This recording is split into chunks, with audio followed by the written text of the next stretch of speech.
Hey Valley Middle, welcome to another G67 math video. Tonight we're going to be working with compound interest, but let's start with our trivia question of the day. What was the first show to air on the Disney Channel? We'll be back with that answer and much more. All right, tonight officially our target is I can compute compound interest. Let's do this thing. All right, remember the problem when we did on simple interest on Casey and his MacBook? Well, we're back tonight. Casey wants to buy that MacBook Pro for college. He doesn't have enough money. But his clever brother Connor offers to loan him the money at only 15% interest compounded yearly for the first 4 years he's in college. Connor convinces Casey to buy a top-of-the-line MacBook for $2,000. How much will this computer cost Casey with interest? Let's stop for a moment and go back and look at how you would calculate this if it was simple interest, not compounded yearly or compounded interest. Here it was from last night. You just use the PRT, you pop it in. Principal rate and time equals the interest. So the principal was $2,000. The interest was 15%. The time listed in years was 4. It was a total of $1,200. It was still expensive, $3,200. Too expensive for the computer. His brother was making out like a bandit on that interest. All right, let's take a look at what happens tonight though when we're working with compounding interest. So we're going to set the problem up the same way. Get my screen going here. We're going to use PRT. Let me get this. Principal rate and time will beat the interest. But what we're going to have to do is we have to do 4 steps because the interest is going to compound yearly. So each year we have to stop and figure out how much interest he paid on that year. So watch the way it works. Here was the $2,000. Here's the interest as a decimal, 0.15. 1 year. At the end of that first year, he owes $300 in interest. Watch what happens. Now you tack that interest on to the principal. Beginning of the second year, he owes $2,300 times 15% times 1 year, of course. That second year, his interest goes up from $300 to $345, and you can figure out what's going to happen next. Now we're going into year 3, but his starting principal is now up $645 higher, times 15% interest times the 1 year. Now he's paid almost $400 in interest that third year. Notice how the interest keeps going up. Of course, the interest has to go up because the principal is getting larger each year. So because this was a 4-year loan and it's compounding yearly, we're going to have 4 different transactions. Here's the first 3. Here's the last one. On year 4, he starts off with $3,041 as his principal. So his interest on that at 15% for 1 year is $456, bringing the total price of that computer to $3498.01. Nearly $300 more because the interest was compounding yearly. You can see the power and the trouble caused by compounding interest.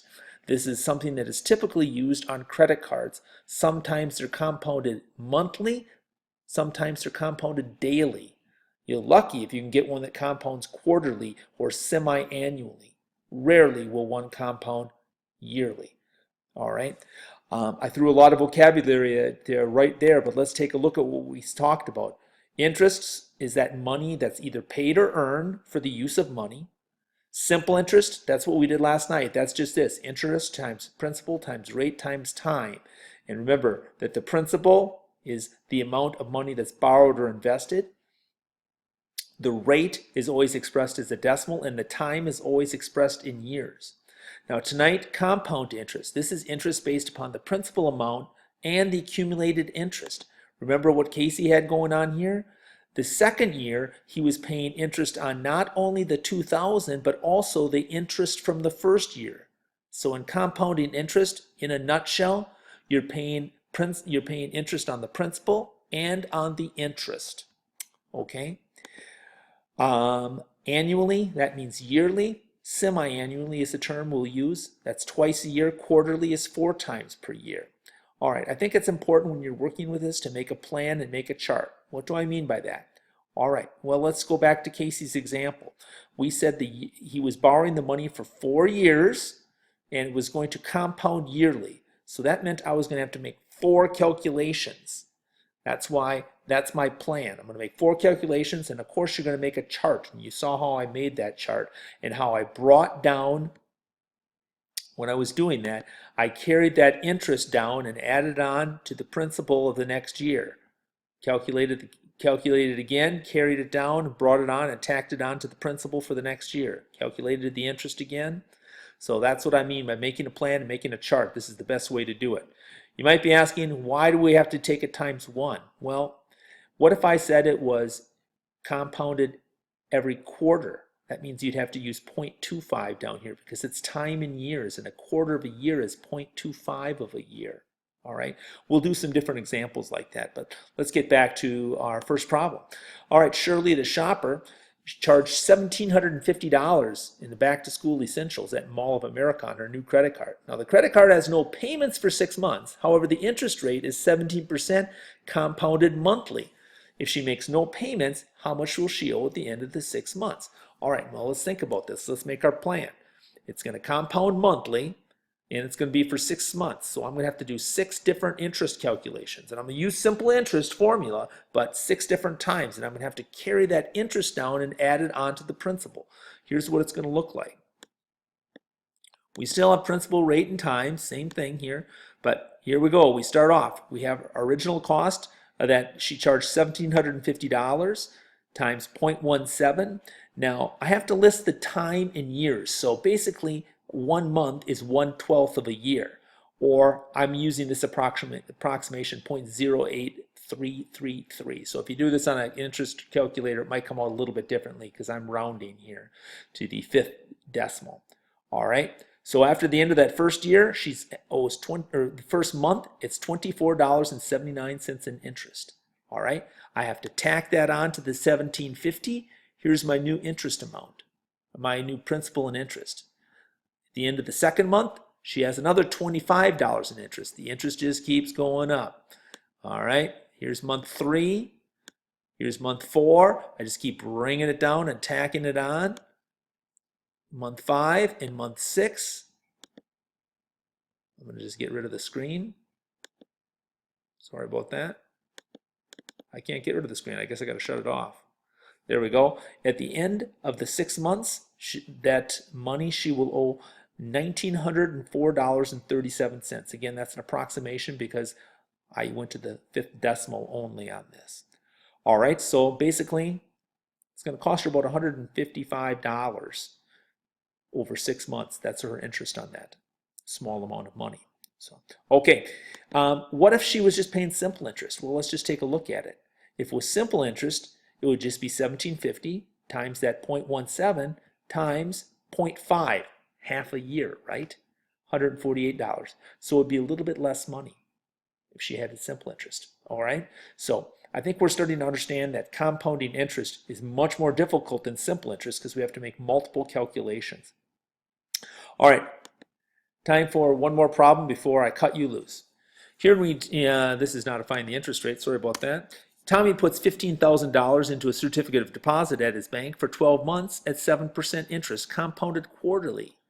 How much will the CD be worth at the end of 12 months? Remember that sometimes we're earning interest, and that's a good thing.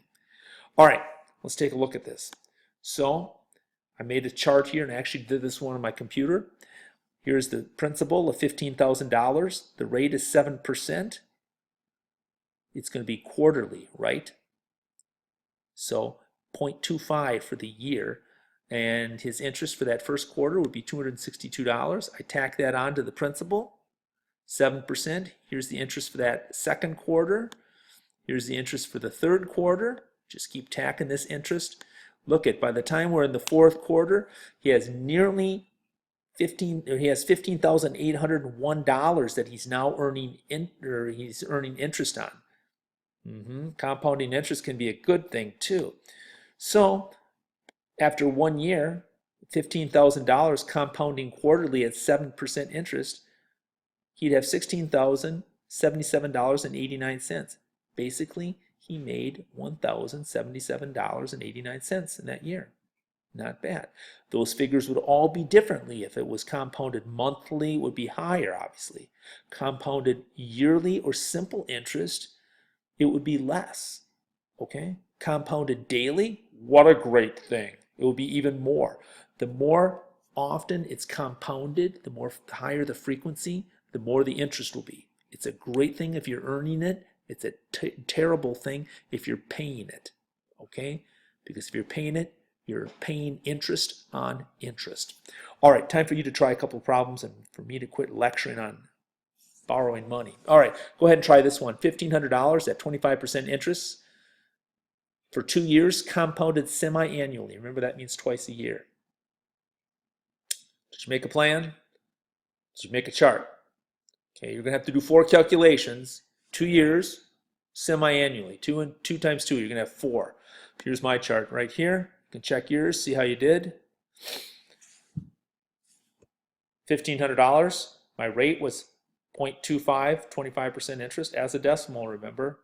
0.5 was the year because it's annually or semi-annually, so I'm using 0.5 or half a year. My total, $2,402.71. Yikes. I hope he's earning that, not paying that interest. All right, one more. Try 10,000 at 5% interest, 1 year, compounded quarterly. I'm giving you some easy ones here. I could have said 5 years and it would have been 5 times 4 would have been 20 calculations. I just did 1 year. You had to make a plan there. 4 different calculations. So $10,000, you'd have $125 in interest the first year, $126 in the second year, $128 in the third year. Remember, you just got to keep adding that on into the principal before you do that next calculation. $10,509.45 at the end of that 1 year. That's compounding quarterly. Okie dokie. Time for the ticket to the show. Billy Joe finances a diamond necklace. She borrows $4,000 for 4 years at 10% interest, compounded semi-annually. Make a plan, folks. Make a chart. How much will she pay for that necklace? All right. Time for the ticket to the show. What was the first show to air on the Disney Channel? Wasn't very exciting. Well, at least not for us got older folks. Welcome to Pooh Corner. I do remember it. And they had some like animated animals on there that was supposedly high tech at the time, really not now, but it was on from 1983 to 1986. The very first show aired on April 18th, 1983. Thanks for listening. Hope you learned something about compounding interest. Have a great day.